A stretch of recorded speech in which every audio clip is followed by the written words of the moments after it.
Hospital General de Ajapuzco y médico adscrito en el Hospital Obstétrico Pachuca en el turno vespertino.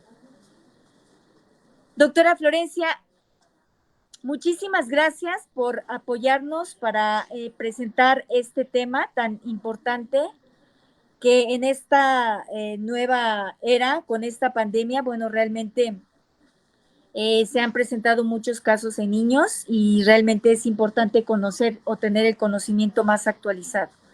En nombre de la directora de primer nivel de atención, la doctora Laura, le doy la más cordial bienvenida y agradezco su participación. Adelante, doctora. Hola, ¿qué tal? Muy buenos días. Muchísimas gracias por la invitación. Espero que este tema sea de utilidad para todos. Como sabemos, la enfermedad asociada al virus del SARS-CoV-2, la verdad es que es muy nueva y desconocemos muchas cosas. Entonces, espero que les sirva esta plática, sobre todo porque en la edad pediátrica aún tenemos o desconocemos pues muchas cosas, ¿no? ¿Me puede pasar la siguiente?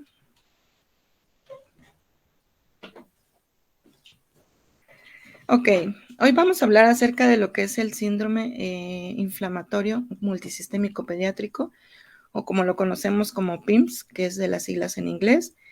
El PIMS va a manifestar de las 2 a las 6 semanas posteriores de haber presentado o haber estado expuesto al virus del SARS-CoV-2. Afortunadamente es poco frecuente. La evolución puede ser grave, pero también la letalidad afortunadamente es baja. Siguiente. Vamos a hablar un poquito acerca de la respuesta inmunológica, esto es a grosso modo, porque si nos detenemos a hablar de cómo pasa inmunológicamente todo esto, nos vamos a tardar demasiado. Pero la enfermedad asociada al virus del SARS-CoV-2 está determinada obviamente por la respuesta inmunológica. Y bueno, aquí tenemos que, bueno, sabemos que la infección por el virus del SARS-CoV-2 se transmite por vía respiratoria. El virus llega principalmente al tejido respiratorio. Aquí en el tejido respiratorio a nivel celular se van a activar las alarmas. Las alarmas, que es en este caso las citoquinas, que son las que incrementan, y estas a su vez nos van a presentar partes del virus para activar lo que son las células T, son presentadoras a las células de T, y las células T a su vez presentan a las células B, para que las células B nos generen lo que son los anticuerpos. Siguiente. Cuando tenemos una respuesta inmunológica adecuada, obviamente la producción de anticuerpos va a ser adecuada y esto a su vez va a neutralizar pues que se siga replicando el virus. Y esto pues comenta en alguna literatura que pudiera ser una causa de que tengamos un COVID leve. Si tenemos obviamente una respuesta inmunológica inadecuada y no hay una adecuada producción de anticuerpos, pues vamos a presentar un COVID grave. Afortunadamente en los niños, por eso es que decimos que en los niños pues afortunadamente no hay una enfermedad grave como en los adultos, precisamente porque su sistema inmunológico pues es adecuado. Siguiente. ¿Qué pasa en los COVID de los niños? Afortunadamente, el caso total de los COVID que se presentan, solo el 4% representa de los casos en COVID en niños. El periodo agudo habitualmente puede cursar asintomáticos o con síntomas muy leves. Y en los niños hay un desarrollo de anticuerpos protectores, que es lo que nos da o les da una inmunidad adecuada. La enfermedad por COVID-19 sabemos que se va a detectar por una PCR. La PCR en este caso, si es positiva, nos va a definir lo que es una enfermedad aguda, y una PCR negativa con anticuerpos positivos nos va a definir lo que es una enfermedad postinfecciosa. La siguiente.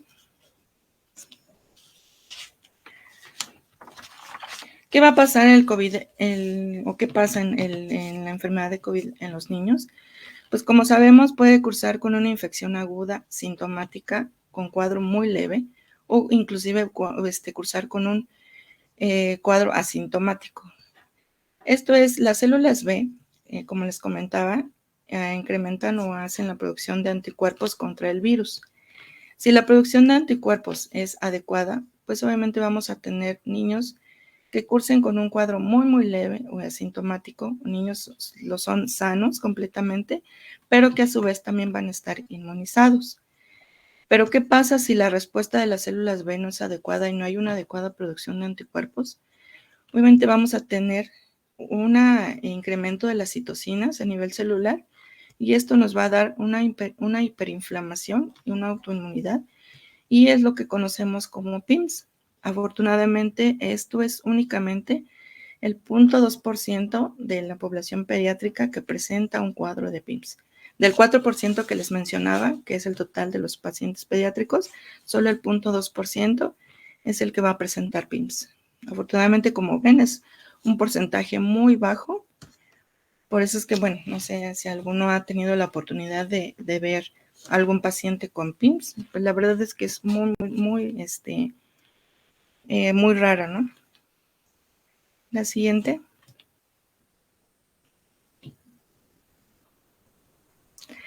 Vamos a tener que la definición operacional para PIMS o el síndrome inflamatorio multisistémico en niños y adolescentes es que sea un periodo de 0 a menores de 21 años. En alguna literatura van a encontrar que es de 0 a 19 años y que presenten las siguientes características. Deben de presentar 3 principales características para que sea una definición operacional de PIMS. La primera es que tenga fiebre de más de 38 grados, igual o mayor a 3 días de evolución. La fiebre tiene que ser persistente. La segunda característica es que se acompañe de al menos de 2 de los siguientes criterios.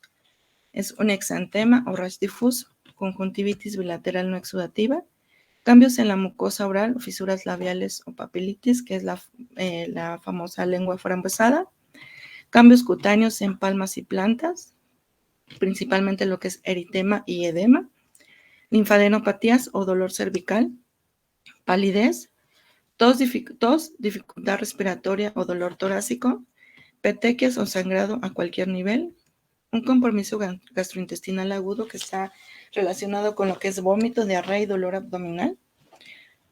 Puede presentar síntomas neurológicos como es el dolor de cabeza, confusión y meningismo.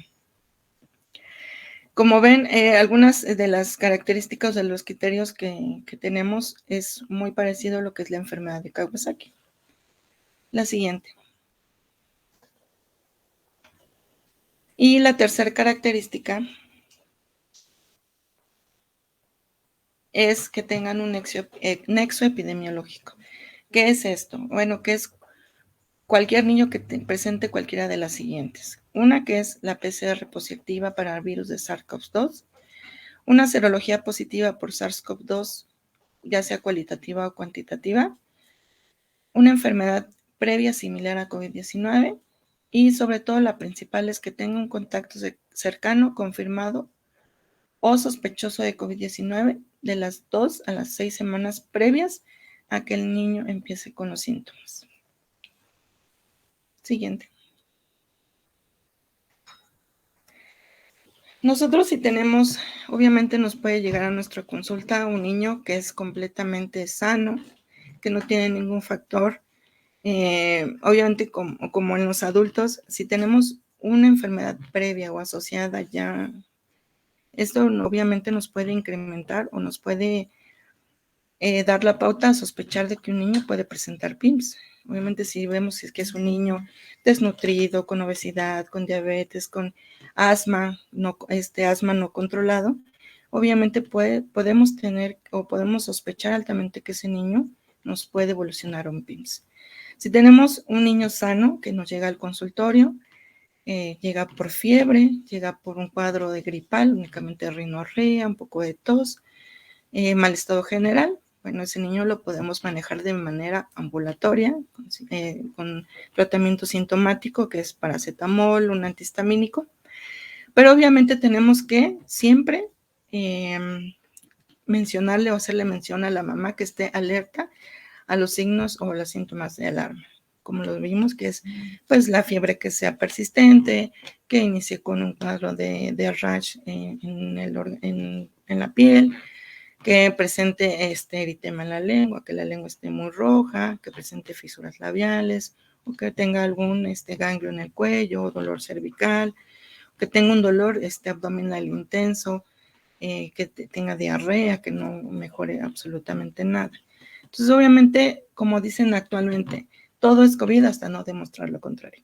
Entonces, aunque sean los síntomas más leves, lo podemos manejar, como les comentaba, de manera ambulatoria, pero sí estar o hacer hincapié a la mamá de que esté atenta a los signos de alarma.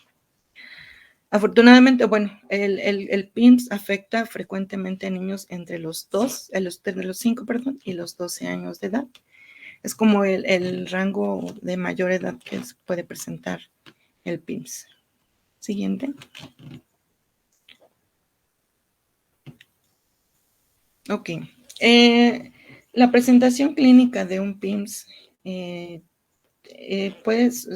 4 presentaciones clínicas. Las 4 que yo les menciono aquí son las 4, tuvimos un curso en el Hospital del Niño que nos hacían mención de estas 4 presentaciones clínicas. En algunas literaturas solo manejan 3. Entonces, la primera presentación clínica es un PIMS asociado a COVID-19 sin enfermedad de Kawasaki y sin datos de choque.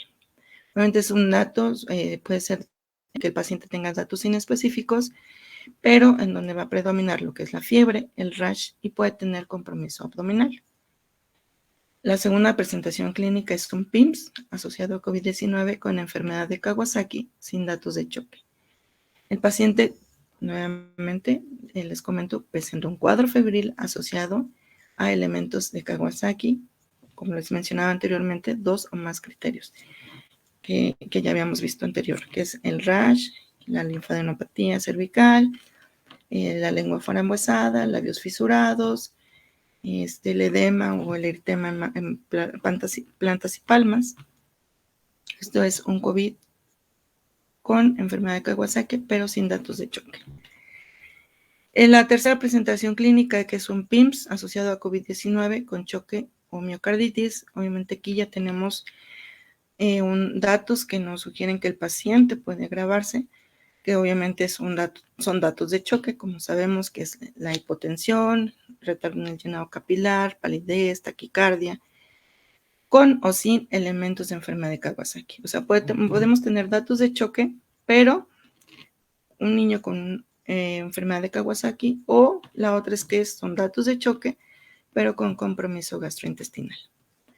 Y la cuarta presentación clínica es un PIMS asociado a COVID-19 con choque asociado a una tormenta de citoquinas, falla orgánica múltiple, síndrome de activación de macrófagos. Esta presentación clínica afortunadamente es la menos frecuente, pero como vemos es la más grave y esta sí puede ser inclusive letal. La siguiente. Cuando nosotros diagnosticamos, o más bien sospechamos de que un niño pueda tener PIMS, también debemos de hacer diagnósticos diferenciales.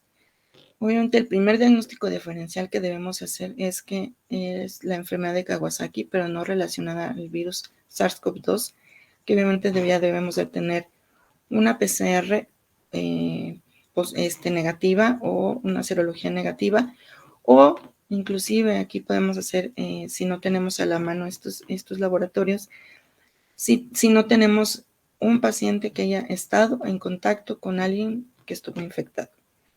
Y obviamente en la edad de presentación también, como esta enfermedad se dio a conocer porque al principio veían enfermedad de Kawasaki, pero que no evolucionaban adecuadamente al tratamiento con gamma globulina. Entonces aquí se empezaron a hacer pruebas y pues obviamente ante la pandemia empezaron a hacer serologías o PCRs a los niños que estaban infectados y se dieron cuenta que efectivamente estaba asociado al virus SARS-CoV-2.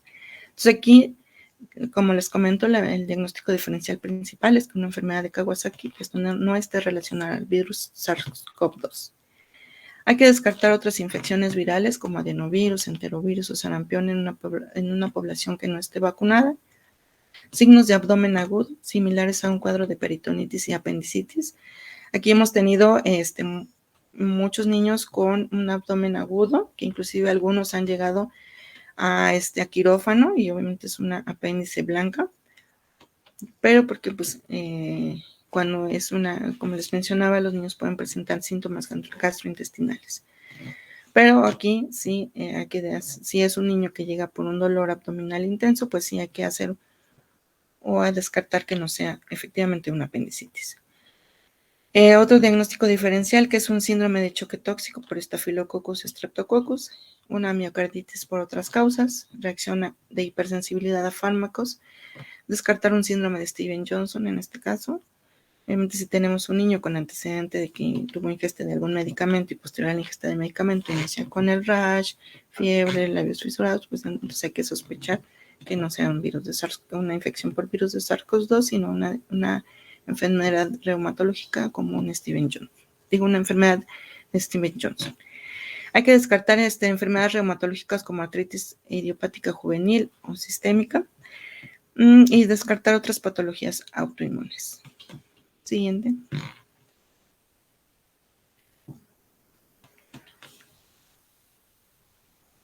¿Cuándo vamos a sospechar de que nuestro paciente tiene efectivamente PIMS? Obviamente, como les mencionaba, es que tenga un antecedente de haber tenido la enfermedad de COVID o que algún familiar haya tenido la enfermedad de COVID de 2 a 6 semanas antes. Aunque les comentaba que puede no estar el antecedente porque muchos familiares también pueden cursar asintomáticos. 2, que la fiebre esté alta y sostenida, como les comentaba, que más de 3 días, con compromiso del estado general. Y que estén los síntomas asociados como el exantema o rash, adenopatías, dolor abdominal, diarrea, vómitos, confusión, decaimiento. Si nosotros vemos un niño con estas características, pues podemos sospechar mucho de que se trata de un PIMS. Y aquí, ¿qué debemos de hacer? Pues debemos de enviar a segundo nivel de atención o a un servicio de urgencias que tengamos más cercano, precisamente porque no sabemos si ese niño se pueda complicar o no. Siguiente.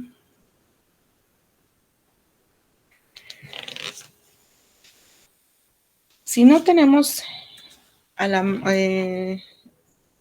un servicio de urgencias o no podemos enviar a nuestro paciente a un servicio de urgencias o a un segundo nivel, podemos solicitar algunos exámenes de laboratorio también para darnos una idea de que ese pequeño no esté realmente con una infección grave. O sea, los exámenes de laboratorio para pacientes con sospecha de PIMS son pues básicos y algunas veces sí los podemos llegar a tener en nuestro hospital o en nuestra unidad, que es como una biometría hemática, una química sanguínea, electrolitos séricos, BCG, PCR, serología para SARS-CoV-2.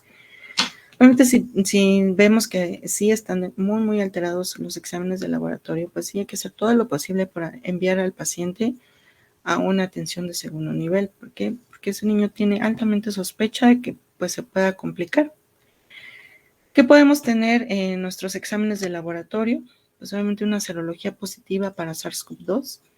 La PCR puede estar mayor a 5 miligramos por decilitro o la BCG mayor de 40. En una biometría hemática, por lo menos un laboratorio característico que puede estar alterado, que puede ser unas plaquetas menores de 150,000, neutrofilia y linfopenia. En la química sanguínea, lo que es la hipoalbuminemia, elevación de la DHL, y también podemos tener a nivel de electrolitos una hiponatremia que es menor a 135. Siguiente.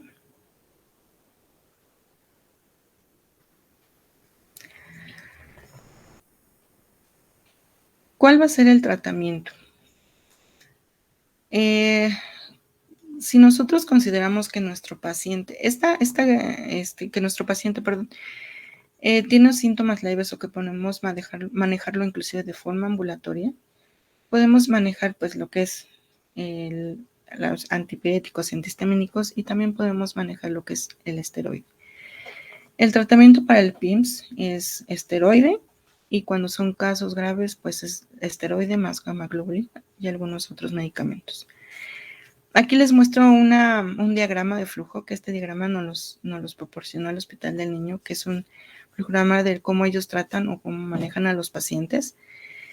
Como ven, podemos tener en donde está la A, que es un pacientes sin enfermedad de Kawasaki y sin choque, que es niños con fiebre, que no tienen pueden algún otro síntoma agregado, como es el rash o la adenopatía, o como dice aquí, es sin enfermedad de Kawasaki y sin choque, síntomas leves.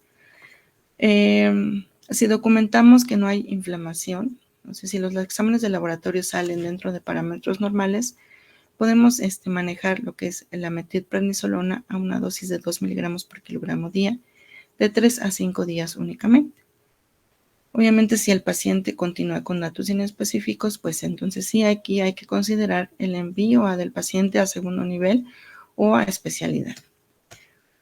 Si tenemos un paciente sin enfermedad de Kawasaki y sin choque, pero con unos laboratorios alterados o que sea una inflamación severa, entonces aquí podemos iniciar tratamiento con metilprednisolona igual a dosis de 2 miligramos por kilogramo día de 3 a 5 días.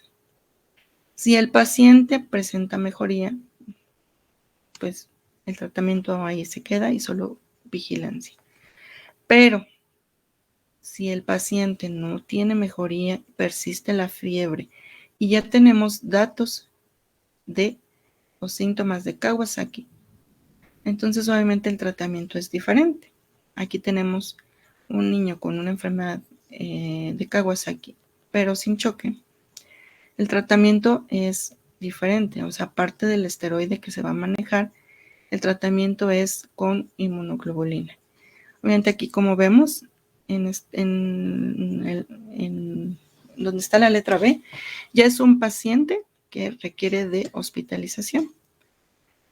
El tratamiento, como les comentaba, es inmunoglobulina humana a dosis de 2 gramos por kilogramo, las dosis máximas de 100 gramos, metilprednisolona de 2 miligramos por kilogramo día, ácido acetil salicílico de 30 a 50 miligramos por kilo por día durante la etapa febril. Ya una vez que el paciente se encuentra afebril, va a ser una dosis de 3 a 5 miligramos por kilogramo día. Pues se puede manejar lo que es la enoxaparina y obviamente una monitorización continua y exámenes de laboratorio cada 24 a cada 48 horas. Si el paciente aquí tiene una buena respuesta, se quita la fiebre, disminuye el rash cutáneo o los exámenes de laboratorio a las 48 horas se encuentran normales, entonces nosotros ya pues únicamente lo mantenemos en observación al paciente. Sin embargo, si el paciente no presenta mejoría, persiste la fiebre, como dice aquí, refractario de 36 a 48 horas, fiebre persistente, con datos de choque, este niño obviamente ya requiere de una terapia intensiva. Debería tener una valoración por terapia intensiva pediátrica, una valoración por inmunología pediátrica, reumatología, hematología, infectología y cardiología.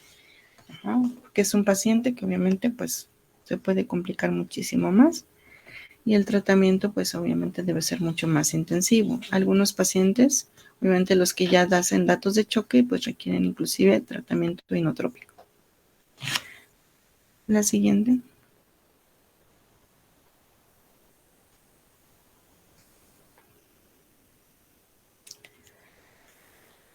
Ok. Aquí las conclusiones es la activación, es que la activación inadecuada del sistema inmune se asocia a COVID severo, tanto en adultos como en niños. En niños, como vimos, se asocia a lo que es el PIMS. Afortunadamente, el PIMS es infrecuente, pero también potencialmente grave. Siempre va a estar asociado a fiebre y malestar general. Este es como un dato característico, la fiebre y el malestar general. La respuesta a tratamiento antiinflamatorio con esteroide es buena y el pronóstico es bueno si se diagnostica y se trata a tiempo. La mayoría se recupera sin secuelas. Si se diagnostica a tiempo, el pronóstico es muy bueno. La siguiente.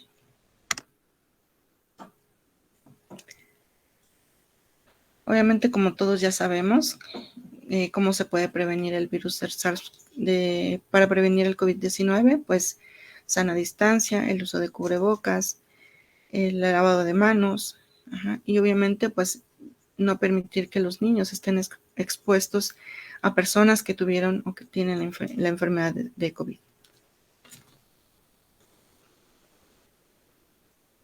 Bueno, eso sería todo. No sé si tengan alguna pregunta.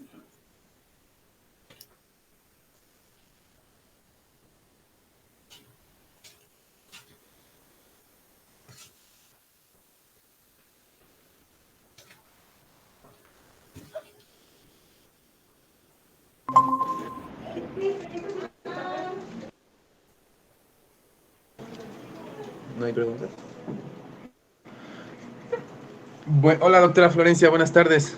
Hola, ¿qué Doctor tal? José Luis Mora, doctor José Luis Mora, jefe de Departamento de Atención Integral, aquí con la doctora Sonia. Pues estamos leyendo el Facebook, al parecer no hay preguntas. Este tema nos resulta bastante importante e interesante en este momento para el seguimiento con nuestros niños. Bueno, hay muchos saludos y felicitaciones por su ponencia, doctora.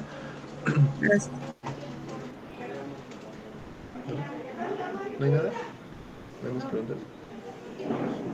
Bueno, doctora, pues al no haber preguntas por parte del personal asistente, créame que estas pláticas que hemos dado, pues ahorita teníamos un constante de 100 conectados de manera constante. Y posteriormente hay bastantes réplicas, doctora. He de decirle que los temas pues nos agradan bastante tomarlos de esta forma porque en este momento a lo mejor no los podemos tomar, pero posteriormente ya los tomamos en nuestras casas o en el momento adecuado. Doctora Florencia, pues agradecerle bastante por su presentación a nombre de la doctora Laura Hernández González, que es nuestra directora de primer nivel de atención. Agradecerle por su excelente ponencia y sobre todo por la disponibilidad del tiempo para con nosotros, doctora Florencia. No, al contrario, muchísimas gracias por la invitación.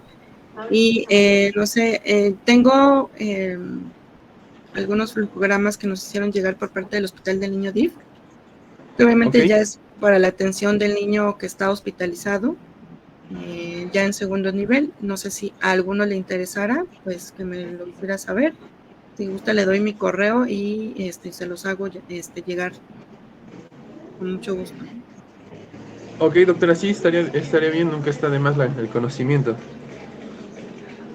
Sí, de Y hecho, bueno, como realmente no quise meter o indagar sobre esos flujogramas, porque pues obviamente ya es una atención a segundo nivel, pero pues obviamente si a algunos les sirve, con mucho gusto se los hago llegar.